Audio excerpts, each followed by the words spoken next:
couple more things I neglected to mention at the end of the last video clip. So this is Spacetime Diagrams Revisited Part 1b.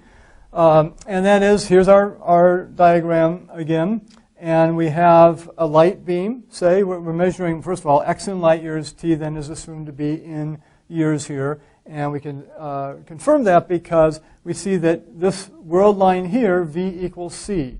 And that's at a slope of 1, and therefore c is 1 light year per year, or 1 whatever light seconds per second, if the units happen to be that.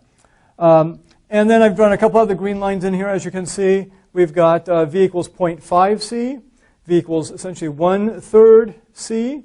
And over here, here's a light beam traveling in the negative x direction. Again, this is all happening in the x direction. It's not going up at some angle. That's just our time axis there. So this is a light beam traveling at negative c, velocity negative c. In other words, going in the negative x direction at velocity c. And similarly here for the 0.33 c, I could have let's get the green one here. Have one like that. That would be negative 0.33 c. In other words, moving in the negative x direction as time goes along. And v equals negative 0.5 c would be about something like that.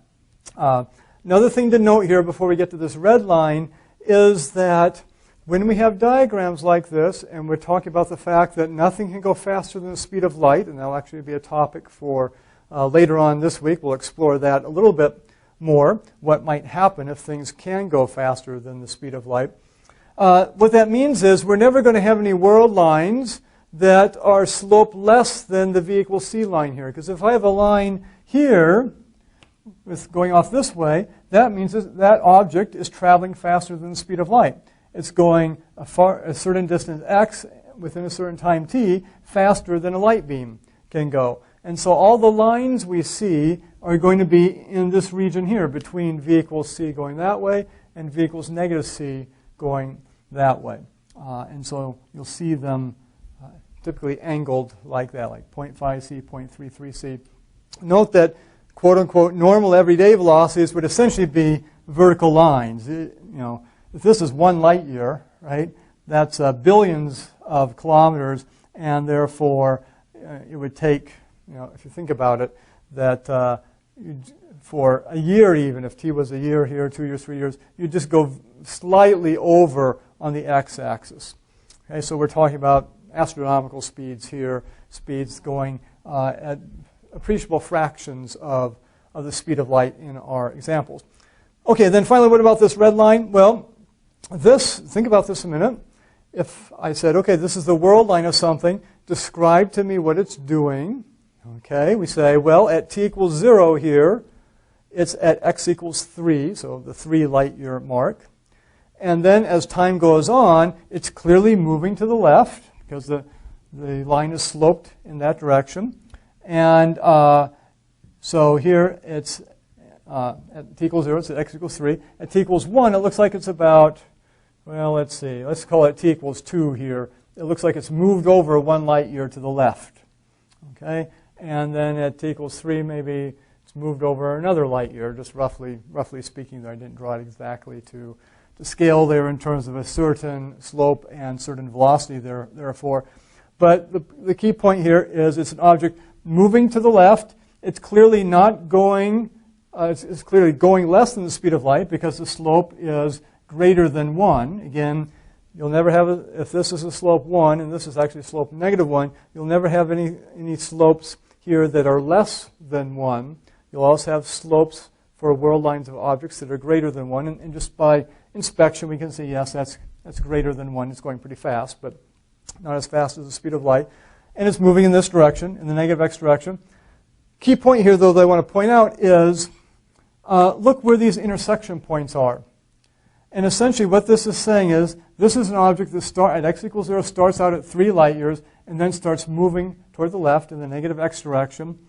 And if these green lines represent various things that at t equals 0 started off from the origin, in this case, all 3 of these started in the x direction. This one started in the negative x direction.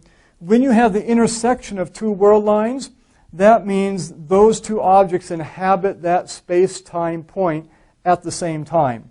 In other words, if we had shot a light beam off from the origin here at t equals 0, And at the same time, we had some object, spaceship say, that starts at the x equal 3 light year point and then starts moving essentially toward us along the x-axis.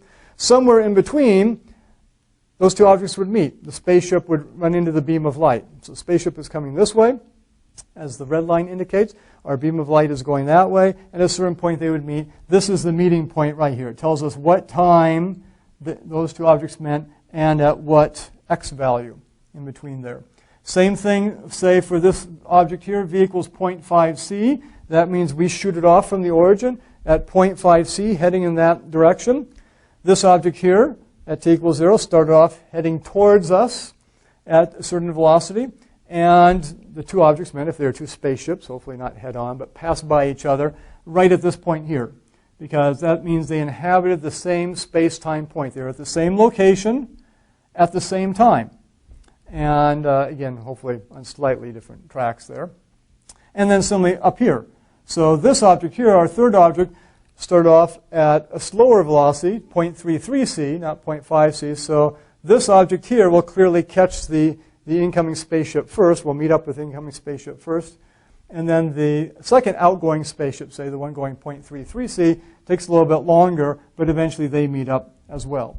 And you can see, again, the intersection points tell you that that's where the two objects met up, or where, in this case, the light beam and the object met up at a certain point x, wherever we are measuring along our lattice of clocks here, our measuring system, and then at a certain time t.